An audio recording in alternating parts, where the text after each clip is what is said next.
Hi everyone, Susie here, and today I am potting up some perennial seedlings that have been growing since December 6th, and I've been growing a lot in these egg carts here. So they're styrofoam. I just put a little hole in the bottom for drainage, and they've worked really well. They create the perfect little plug, and you do have to keep an eye on the watering, but it's been about every 2-3 days that I've had to water this. But I'm always in my plant room checking out my seedlings, and it's just me. I'm pretty sure anyone else who grows seeds do the same thing, but I'm really liking growing this way. I normally grow this, and I'm still going to, but what I find is these are seed starting trays and this is because these seeds are so tiny that I just kind of broadcast it. I already potted up some of these. I don't need all of them. This heuchera is firefly and amazing germination, but with this, you kind of wrench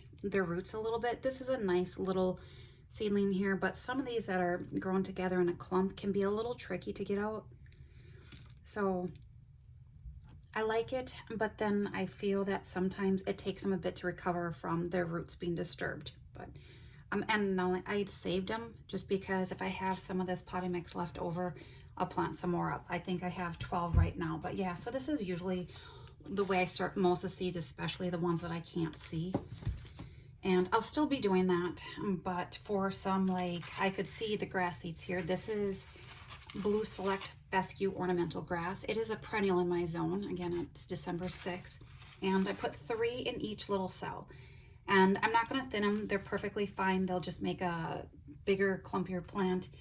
And the reason being is I grew this last year from seed, and this is just kind of a backup because rabbits do really like to munch on this, but it has the most amazing color. And most of my perennial seedlings I get from swallowtailgardenseeds.com. They have an amazing selection. I'm not sponsored by them, but it's unbelievable. And then you can see germination was pretty much 100%. Every one of them came up. I can't show you because I potted some of them up. I was just doing this and I thought, oh, maybe I should make a little video on this. Plus, I'm also trying to beat my heater in my grow room. It is a greenhouse heater. It's a hot dog. And my grow room is my garage. And so just maybe down the road, if I ever get a greenhouse, I can move this heater into there. But that is a long time down the road, if ever. But it's running about every 10 minutes right now. So just because it's cold outside, it's Minnesota, this is normal. So, but it does make it really dry in here. I don't run a humidifier. That just creates mold problems. So this is a potting mix I use, and I use potting mix for seed starting with everything. It does not contain a fertilizer in it. It is pre-moistened. I do boil water and then moisten the potting mix, let it sit about at least a half an hour in an airtight container. And then once it's cooled down, I add a slow release fertilizer when potting up the seedlings. I don't use a fertilizer when I'm starting the seeds, but just when I'm potting up. And most of them I will do with the slow release fertilizer. I did it last year and had amazing results, and I will continue doing that, depending on how long they're growing. Since these are perennials and they're going to be growing for a long time, this is going to help out immensely. And then some annuals that I'm going to be starting, if it's 4 weeks before my last frost date, I'm not even going to worry about a fertilizer at that point. It's not needed. But so then the containers that I'm using, and they're not huge, but again, with growing indoors and under LED lights, my plant room is 65 degrees. They don't take up moisture as quick as if it's warmer, or say it's under sun. So, and I definitely want them to soak up the moisture faster, just because I don't want any issues with fungus, bacteria, and especially fungus gnats. And that's why I boil the water. It doesn't help 100%, but it helps some. And these containers are about 3 inches deep and 2 inches wide. So right now, this will create the nice little, say, plug for the next container. I will have to pop these up probably 4 to 6 weeks after, just depending on how they're growing, because I keep my plant room at 65. I'm even thinking about lowering it to about 63 degrees, which will be perfectly fine. And then I fill this up. I do pack it down. Some people don't, but I like this to be pretty solid here, no air pockets. I just kind of create a little crater in there.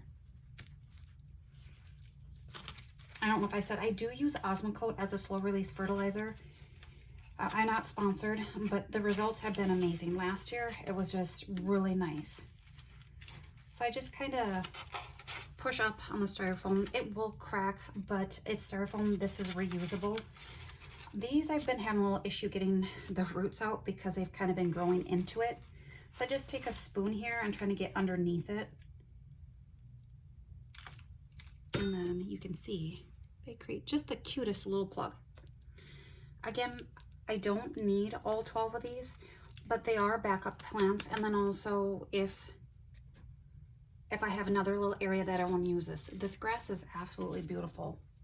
Again, rabbits like it, so there is that. But when you think about what I spent on seeds and how many plants I have here, that is a money saver.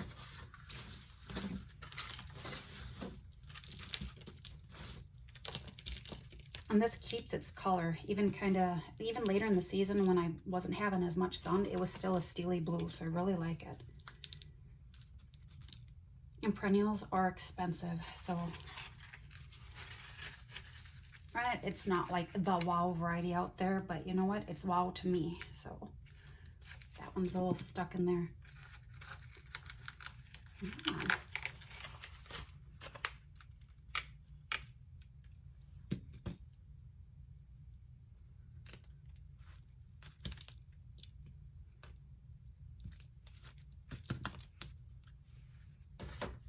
So you can see it's super simple. I did a lot of these probably really quick. I was just zipping through and I thought, oh, maybe I should take you along. I tried growing from the egg cartons last year and I used the cardboard one too, which it's nice, but you do have to check on the watering on that one a little bit more. But the nice thing about that is, honestly, you don't even have to take them out of the container. I just tear them apart a little bit and then stick them right into the container and it breaks down. It just was perfect. But those I had a harder time with the watering. So that's why I'm not doing the cardboard again.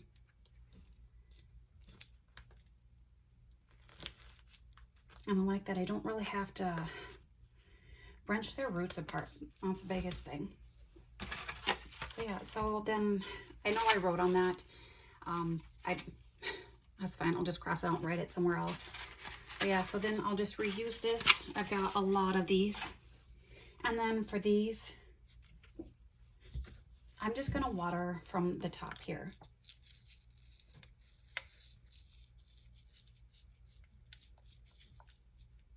That's about it. So I'll go through, water all of those.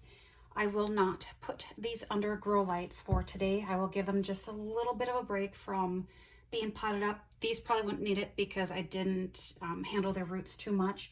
But then by tomorrow, they will grow under grow lights for between 16 to 18 hours a day.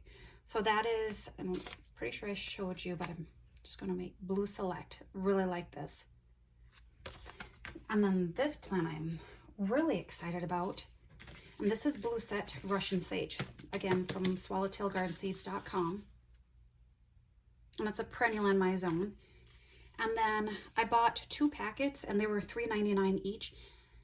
And I honestly didn't think they would germinate, but every one of them germinated and rather quickly. And I think that's an amazing little plant. And the leaves already have that sage smell to it. And I honestly didn't think you could grow Russian sage from seed. And this is the first seed-grown dwarf Russian sage. And this it says bushy compact plants. They grow just 14 to 24 inches tall and wide. They don't need to be staked. And then blooms the first year when started early. And the thing, when I see that, usually that's just kind of an indication to me that I need to start them in December or January, just in hopes that they bloom for me. They may or may not, but the fact that I got 12 plants here for pretty much $8, that's amazing. And I don't have the best of luck with Russian sage. The ones that I usually grow gets a little bit floppy. They don't need a lot of fertilizer. The nice thing about these plants is they thrive on neglect. The only issue is 3-4 years ago, I had some in my gardens. I didn't have as much sun as I do now. I had 2 huge trees taken down 1 winter ago. Yeah. So I'm hoping that these do a little bit better for me. They're a little compact. And honestly, if they work, fantastic. If they don't, I'm out $8. So I think that's amazing. And I think I have a lot of grasses in my gardens, and I know some of the seeds, I have more Korean featherweed grass coming. Swallowtail Garden Seeds was out of that seed when I purchased my first order, so then they had it back in stock. So I will be doing that here soon too. But yeah, so really excited about this. This is the first time. Honestly, very impressed. I got 2 packets thinking it was not gonna work. So that is pretty much it for my perennial seedlings. If you like this video, please hit the like and subscribe button. That helps out a lot, and especially it lets me know if you want to see more videos like this, because I love potting up and showing my seedlings because it just makes me a really proud grower. Yes, I can go to the greenhouse, and I love going to the greenhouse and looking for newer varieties, but this, when you first see them appear, you can take pride in that. So, and the fact that it is really cost effective, I love it, and I have fun. It keeps me busy through the winter time too. So hopefully you enjoyed, and bye for now.